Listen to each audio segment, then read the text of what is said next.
Bem, gente, hoje nós vamos fazer um pequeno estudo aqui, ele pode se chamar Vida Cristã Normal. O que significa isso?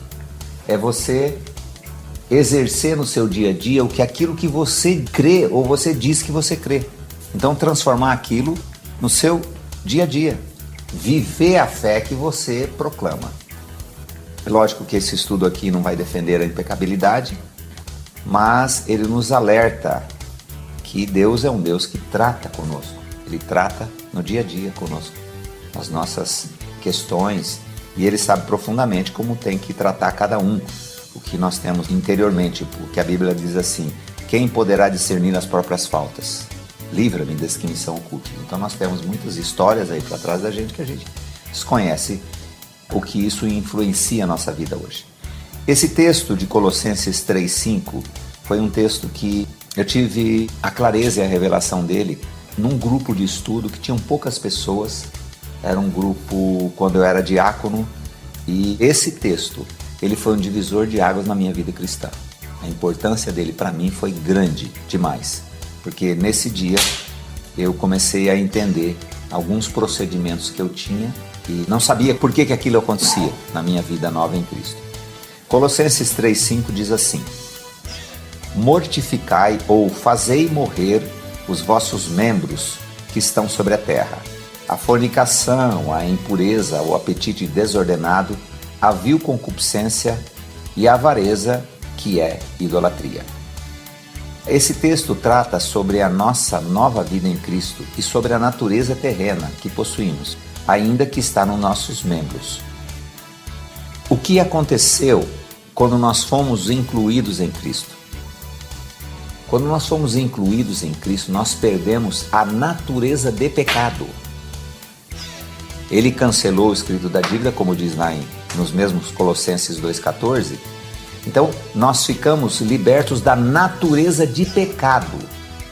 Só que nós continuamos na natureza terrena, que faz parte a alma e o corpo. Porque nós somos criados espírito, alma e corpo.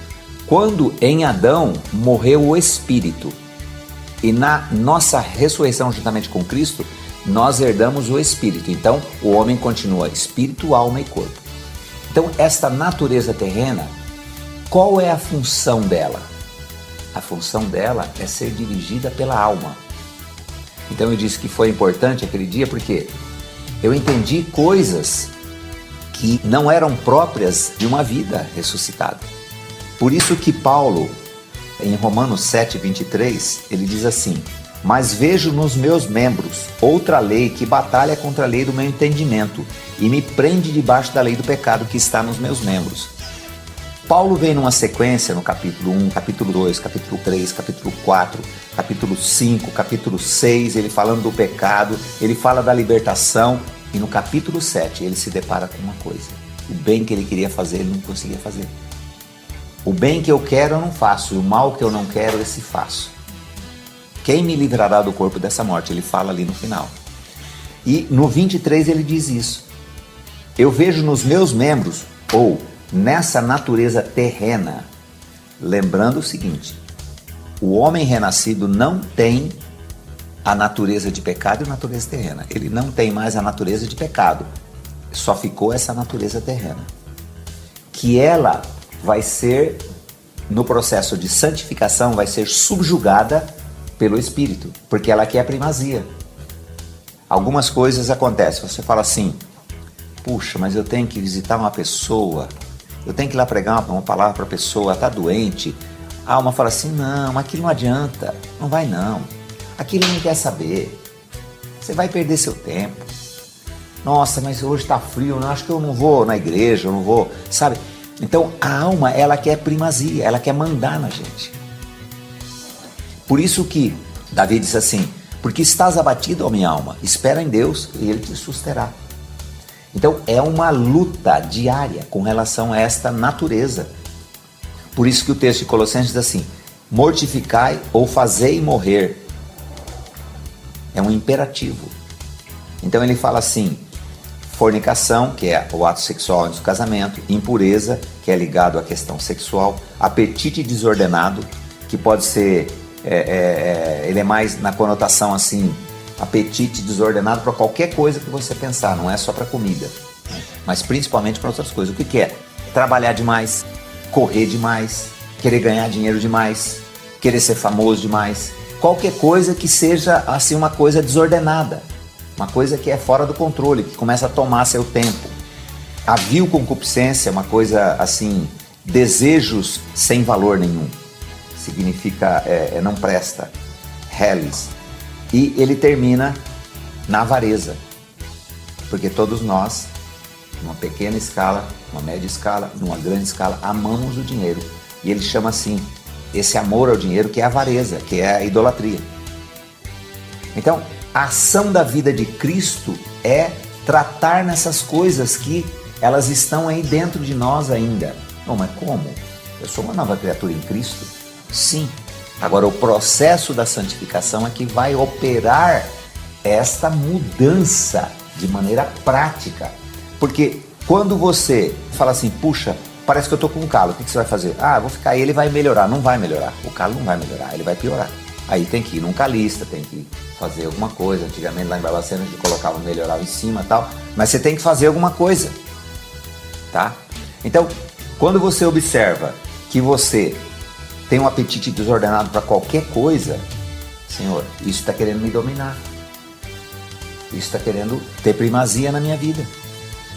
Pessoas que idolatram a família, sabe, a família, não sei o que, ela se doa pela família. Sim, nós temos que se cuidar da nossa família, mas a família fica numa importância maior que Deus na vida dela, sabe? O que Deus vai fazer? Vai tratar. E Ele, como Pai, vai permitir que coisas aconteçam para que a gente largue daquilo. Ó, você observa que você é avarento, né? Que você, na verdade, é idólatra com relação ao dinheiro.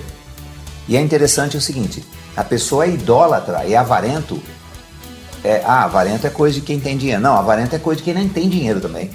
Às vezes a pessoa é avarenta e não tem dinheiro.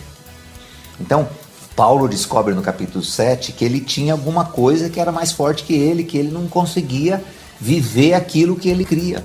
Aí ele fala assim, nenhuma condenação para os que estão em Cristo Jesus. A obra do Senhor é revelar estas coisas em nós e nós lutarmos contra ela? Não. Nós falamos, Senhor, tem misericórdia de mim. É um imperativo que a graça do Senhor vai operar de tal forma para que estas coisas não tenham domínio sobre a nossa vida, para que o Espírito possa ter vazão de agir em nós. Paulo descobre que ele tinha um inimigo a ser golpeado com a graça e a sujeição do Senhor Jesus no seu viver diário. Agora, Deus é tão maravilhoso, Ele ama-nos tanto, que Ele não pode permitir que a gente continue do jeito que a gente é. Eu quero desejar a você um dia ótimo, um dia cheio de Cristo. Para receber esses áudios que são enviados geralmente 2 vezes por semana, você precisa mandar um WhatsApp para mim no telefone 43-9107-7002. E antes de fazer isso, é necessário que você coloque este telefone na sua lista de contatos do celular, porque só assim o sistema de lista de transmissão vai poder mandar para você as mensagens. Obrigado por ouvir e obrigado por compartilhar se puder.